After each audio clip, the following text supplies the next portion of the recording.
work on commission, right? Yes. Big mistake. Big. Huge. And unless you want to make a big mistake, huge, then I suggest you avoid these 5 copywriting blunders that can turn your sales into pure, you know what. I'm going to help you do it today. I'm John Benson. This is Sales Copy Secrets.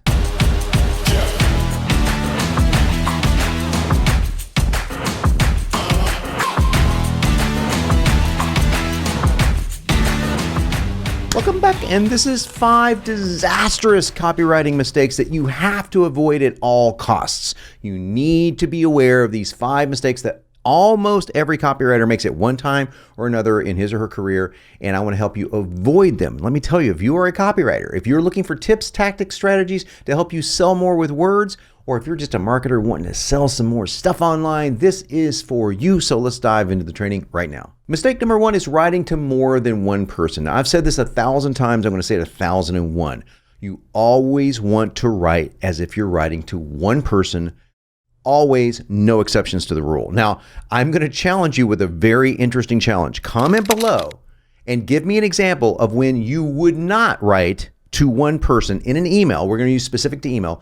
When you would not write to one person. Give me an example, and until it gets so crazy I can't possibly keep up with it, I'll try to correct your example and show you how you can write to one person. Now, some of the most common things are going to be like, oh, I write for a company. So we're Acme Incorporated, so we're not one person, we're a group of people, and so our company, we're writing to other companies, so we're not writing to one person. No, you are Bob that works for Acme Incorporated, writing to Jim, who works for blah, blah, blah Incorporated, and Susan, who works for blah, blah, blah Incorporated. You're writing to one person, always. Even if you're a company, I highly suggest that you use a one-person avatar as your spokesperson, not some nebulous thing called Nike. Okay, if you send out an email from Nike support team, you don't know who it's from. It's not an individual thing. You can up the power of your sales, man, if you talk one person to one person. Got it? So you want to avoid phrases like, everyone reading this email knows, for example, or all the people on my list agree that blah. I mean, that's just really horrible. That's definitely the furthest thing away from one-on-one copy. And you can easily refix those sentences, by the way. I'm going to show you how to fix them. But the reason you want to fix them is because you want to immediately establish rapport and connection. And that's what this is going to help you do. So in the examples I just gave, you could say, if you are reading this email now, or if you are a member of my list, or if you are a part of our growing community, then you see how this is changing the tenor of everything?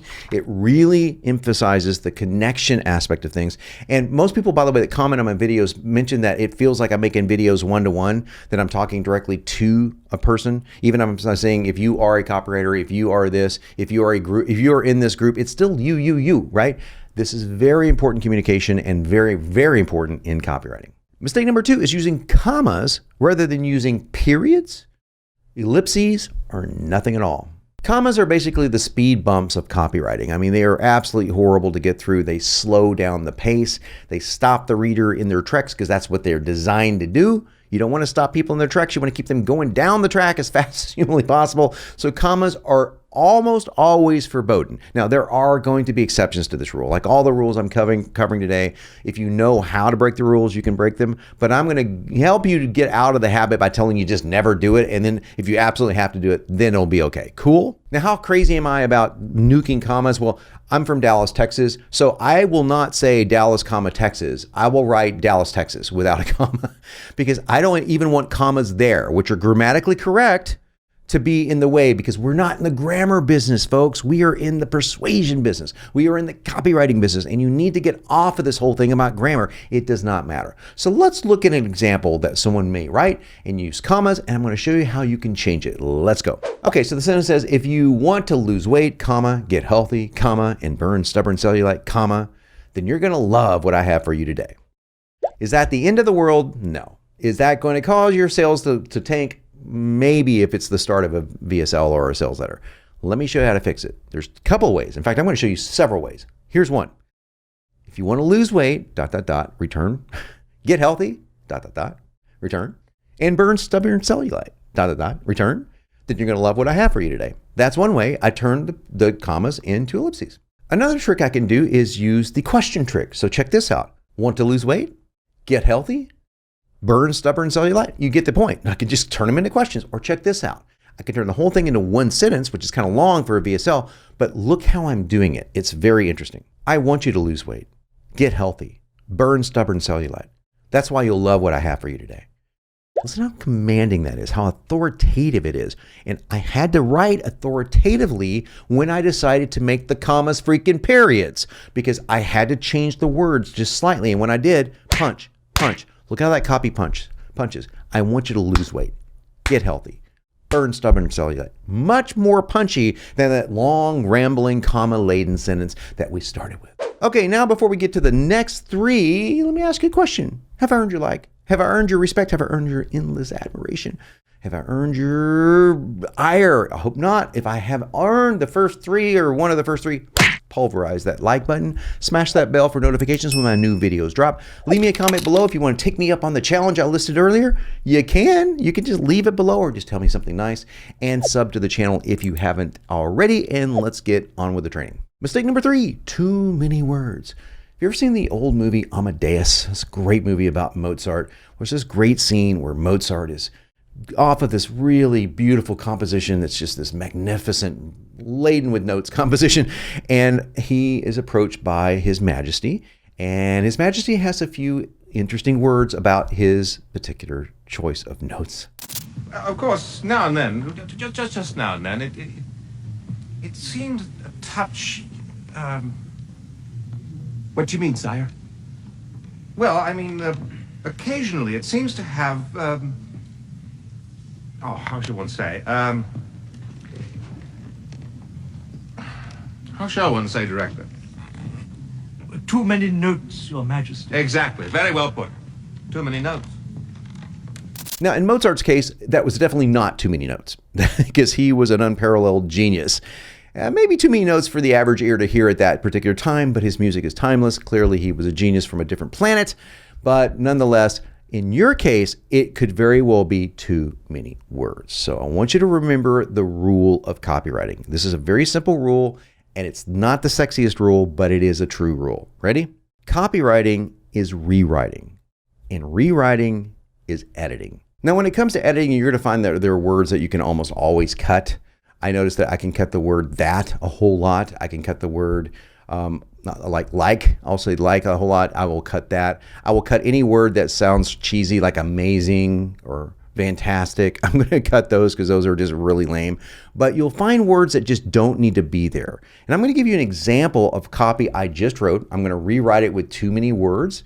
And a lot of copywriters may write in this particular fashion.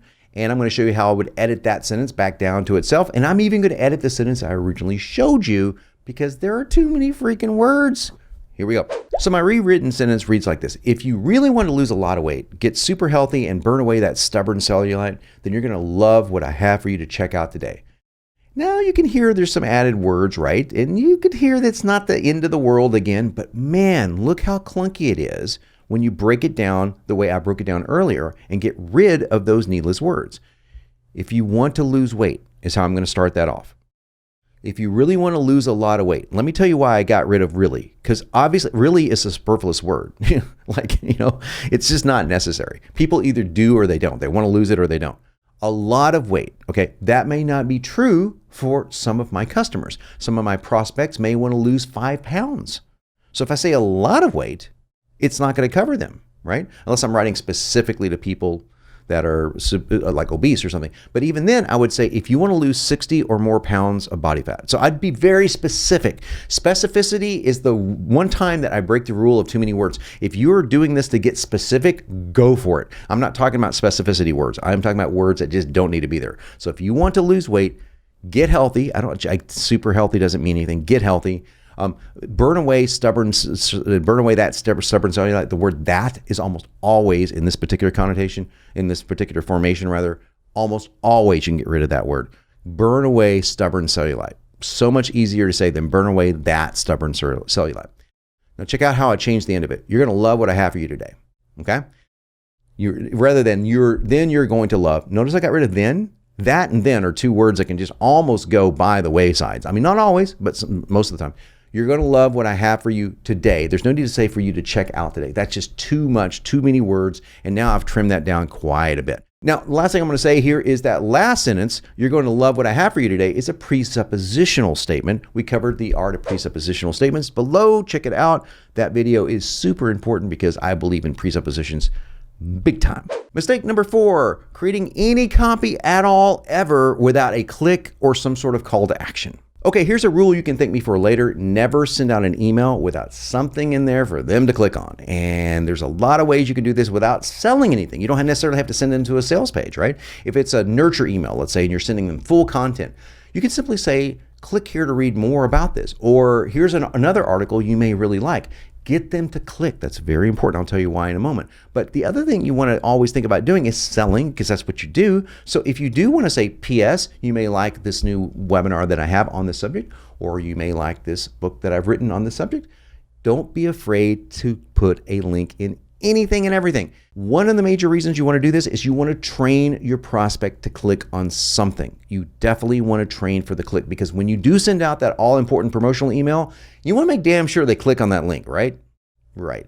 And mistake number 5 is too many things to click on. It's the exact opposite of what we just talked about. Yes, you can have too many links. Now, I'm not talking about links that go to the same page. In other words, you might say, if you really want to burn fat and hyperlink burn fat, then you're going to love what I have to share with you today. It's a brand new book link, that goes to blah, blah, blah, sales page. All of those go to the same page. That's fine. That's preferred. What I'm talking about is links that go to different pages. That is an anathema to selling anything. Now, there are exceptions, as always. There are exceptions, but you want to forget all about that freaking email signature thing at the bottom of your email. You know the ones. When it comes to direct response, forget all about this. You've got your social media, you got this social media, you got that social media, you got your support email address, you got your mom's website. No. You want to have a strong, non-leaky email and non-leaky sales page. In other words, you don't want to have things where they can click more than once. They can click off the page. They can click to 8 different things in your email. But here's an exception to that rule.